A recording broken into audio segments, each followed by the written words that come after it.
Are you guys ready to get started today? Yeah. I just want to get this off my hands. All right, Tamika, hands. When should they be washed?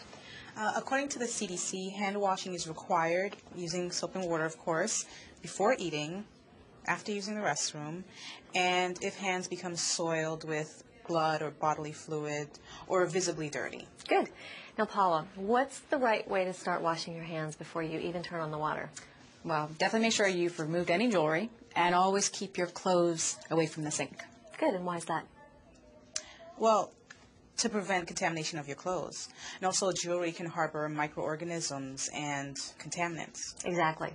Robert, why don't you go ahead and turn on the water and be careful about the force of the stream so you don't splash your clothes. Okay. What's the proper water temperature? Well, the water should be warm to the touch. That's right. Okay, you're going to want to wash your hands, keeping your fingertips below your elbows because you want the water to run down towards your fingertips, all right? Now, we have a soap dispenser here, but you may find yourself in a situation where there's a bar of soap. So what's the difference?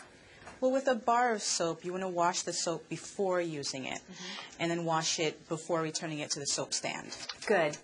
It's important to get good friction going to loosen the dirt that can get into the skin crevices. Make sure you wash up to an inch above any visible dirt or an inch above the wrists. Take care to wash your palms, back of the hands, fingers, and the areas between the wrists, knuckles, and forearms. Like this? I should use a firm circular motion, right? Yes. Now use your fingernails of the opposite hand to clean under the other fingernails. How long should you wash your hands? At least 15 seconds. Yes, at least 15 seconds. Okay, Robert, you're going to want to rinse your hands thoroughly now. Keep your hands below the level of your elbows to avoid contaminating forearms or elbows. And once you're done, you're going to want to leave the water running while you get a paper towel or two. And why is that? Well, you always have to consider that the sink itself is contaminated. Exactly. So take the paper towels and begin to dry your hands starting at the fingertips and working your way up the forearms. Then you're going to want to use another paper towel to actually turn off the sink.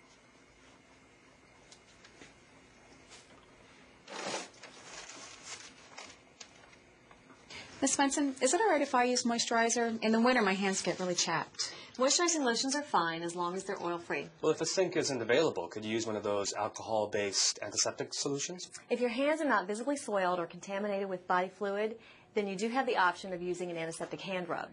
Can anyone tell us what we should keep in mind when using these solutions? Yeah, there are different decontamination requirements at each institution, and we should be aware of the product label and instructions for the antiseptic hand rub. Right.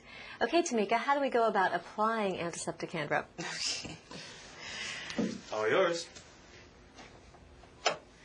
First, I apply the recommended amount of product into the palm of my hand, then rub the lotion into my hands with a circular motion, making sure to get into the same crevices that I would when washing my hands.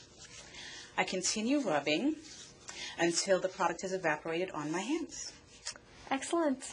Well, why don't we all clean our hands, and then we'll take a look at some of the interventions that halt the spread of microorganisms and minimize the threat of infection. Okay? Great. All right. Okay. Now, several of your patients today have treatments that require using sterile technique. So let's review some of those skills. Will we be setting up a sterile field? Yes. And we'll also review how to put on sterile gloves and personal protective equipment. So first, let's review the guidelines related to sterile technique and sterile gloving. What can come in contact with sterilized items? Robert?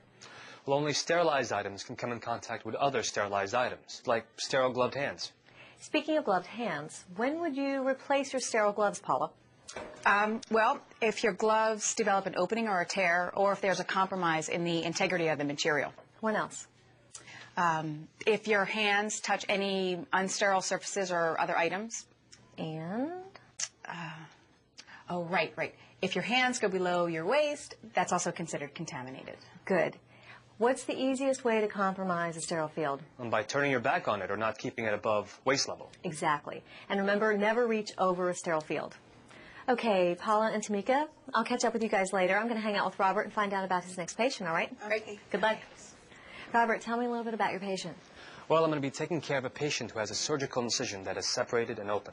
Her physician has ordered dressing changes twice a day. All right, well, why don't you gather your supplies, greet the patient, take off the old dressing, and I'll meet you in there in a few minutes. Sounds good. All right. See you later.